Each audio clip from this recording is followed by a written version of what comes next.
Hi friends, are you friends? మీరందరూ బాగున్నారా? మేము బాగున్నాం. మీరందరూ బాగుండాలని, అందులో మేము ఉండాలని కోరుకుంటూ ఇవాల్టి వీడియో అనమాట టమాటా కర్రీ అన్నమాట. సింపుల్ వేలో 4 పెద్ద సైజు టమాటాలు శుభ్రంగా కడిగి పెట్టుకున్నాను అనమాట. వీటిని ముక్కలుగా కట్ చేసుకున్నాం. ఇప్పుడు ఈ విధంగా టమాటా ముక్కలన్నీ కట్ చేసుకున్నానండి. వీటిలోకి మనకు వెల్లుల్లి 4-5 వెల్లుల్లి ఒలిచి పెట్టుకున్నాను అనమాట. అవి కరివేపాకు, కొద్దిగా కొత్తిమీర, కొన్ని ఉల్లిపాయ ముక్కలు ఇవి ఉంటే సరిపోతాయండి. టమాటా కర్రీ ఈజీగా చేసుకోవచ్చు మనం ఇంట్లోనే. ఏ విధంగా స్టార్ట్ చేయాలో చూపిస్తా. బాండి పెట్టుకున్నామండి స్టవ్ మీద. బాండిలో కొద్దిగా నూనె వేసుకున్నాము. వాటిలో కొంచెం నూనె కాగింది, వేడి ఎక్కిందనమాట. మనము పోపు దినుసులు వేసుకుందాం.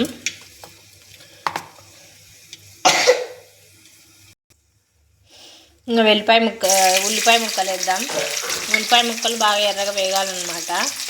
ఉల్లిపాయ ముక్కలు వేగాయండి. ఇప్పుడు మనము కరివేపాకు వేసుకుందాము.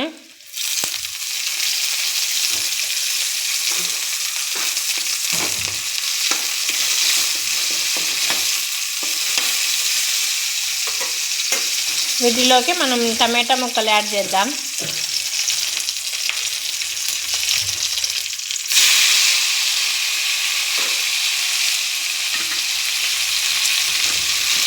ఈ టమాటా ముక్కలు బాగా మెత్తగా మగ్గాలండి.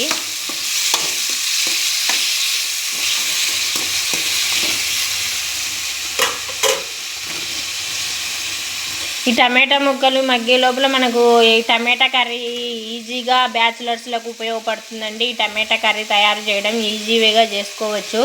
ఇంట్లో ఏ కూరగాయలు అట్లా అవైలబుల్గా లేనప్పుడు ఈ టమాటాలతో టమాటా కర్రీ చేసుకోవచ్చు. కొత్తగా మ్యారేజ్ అయింటుంది కదా, వాళ్ళకి ఏ వంటలు రావు కదా, ఈ టమాటాలతో చేసుకోవచ్చు టమాటా కర్రీ. ఎవరికైనా యూజ్ఫుల్ అయ్యేదన్నమాట టమాటా కర్రీ. ఇది టమాటా కర్రీ చపాతీలోకి కానీ, వేడి వేడి రైస్లోకి కానీ, వేటిలోకైనా కానీ బాగుంటుందండి. ఇప్పుడు మనం జర్నీ చేసి వస్తాం కదా, మన ఇంట్లో కూరగాయలు ఉండవు. అప్పుడు ఇంకా మనం త్వరగా వంట చేసుకోవాలి అంటే అన్నం పెట్టేసుకొని మనం ఈ టమాటా కర్రీ చేసుకుంటే త్వరగా అయిపోతుంది అనమాట.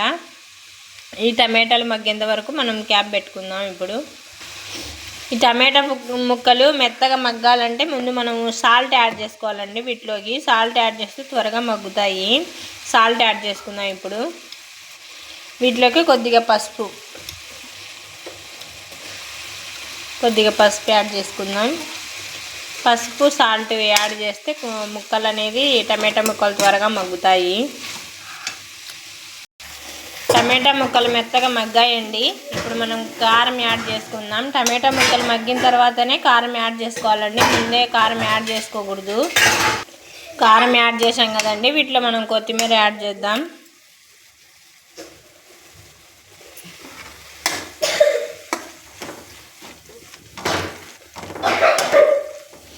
లాస్ట్ అండ్ ఫైనల్గా మనం వెల్లుల్లి యాడ్ చేసుకోవాలన్నమాట. కచ్చా పచ్చాగా కొట్టి వెల్లుల్లి చిరుగొట్టినట్టు వేస్తున్నామండి.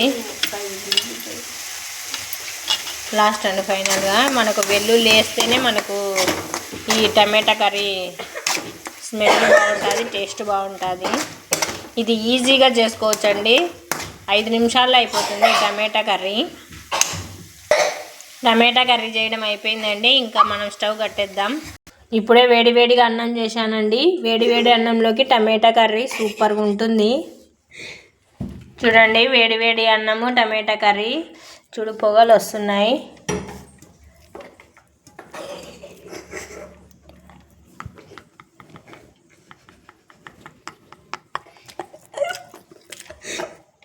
సూపర్ ఉందండి టమాటా కర్రీ. ఈజీగా చేసుకోవచ్చు. మీరు కూడా ట్రై చేసి చూడండి. సరే అయితే ఉంటానండి. బాయ్.